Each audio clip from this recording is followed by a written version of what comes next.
આપ જોવો છો તેમ હવે જે નગરપાલિકાઓની ચૂંટણી માથે આવી રહી છે ત્યારે પ્રદેશ ને જિલ્લા કક્ષાએથી જ્યારે મારી નિમણૂક કરવામાં આવી છે નખત્રાણા શહેર જ્યારે નગરપાલિકાની પ્રભારી તરીકે, ત્યારે મારે વિશેષ જવાબદારી પાર્ટીના કાર્યકરો કામ કરી જ રહ્યા છે, પણ એની સાથે સંકલન કરી એના વિચારો જાણીને એક સારી ટીમ અને લોકોને જે ન્યાય અપાવી શકે, લોકોના પ્રશ્નો ઉપાડી શકે એવા લોકોને આપણે સિલેક્શન કરી અને નગરપાલિકાના ઇલેક્શનમાં મૂકીએ અને આખી પ્રક્રિયાને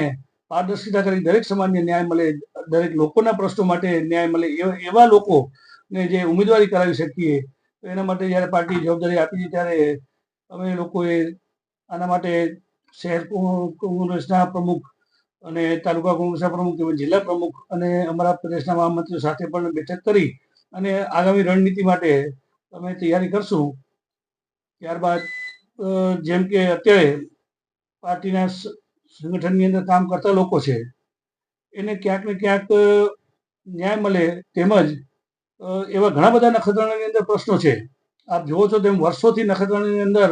બાયપાસના રોડ અટકેલા છે. નખત્રાણાનો વિકાસ એટલે એક નાના ગ્રામીણ જેટલો વિકાસ થયો છે. કોઈ એવું જેને કહી શકીએ કે આપણે એને એક શહેરની વ્યાખ્યામાં લાવી શકીએ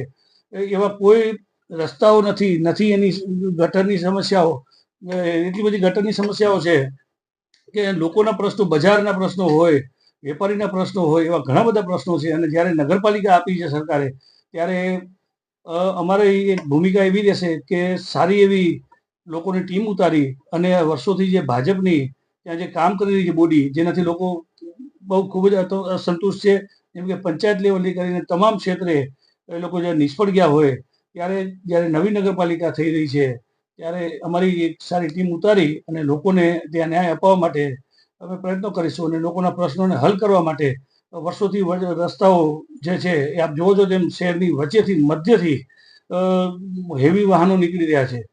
હવે ઘણી બધી વાર લોકોના રજૂઆતો કરવા છતાં પણ આ વર્ષોથી બેઠેલી સરકાર એને ન્યાય નથી અપાવી શકતી. એટલે ચોક્કસ લોકોનો પણ આક્રોશ છે કે ના, હવે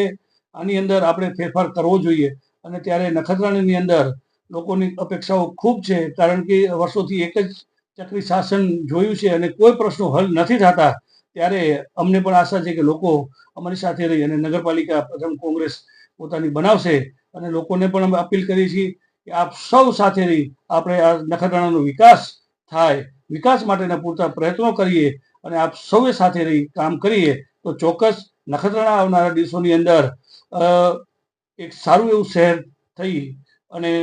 લોકોની સુખાકારી રહે અને રોડ રસ્તાઓ તમામ ક્ષેત્રે નખત્રાણા વિકાસ કરે, એનો આપણે સૌ સાથે રહીને પ્રયત્ન કરીએ.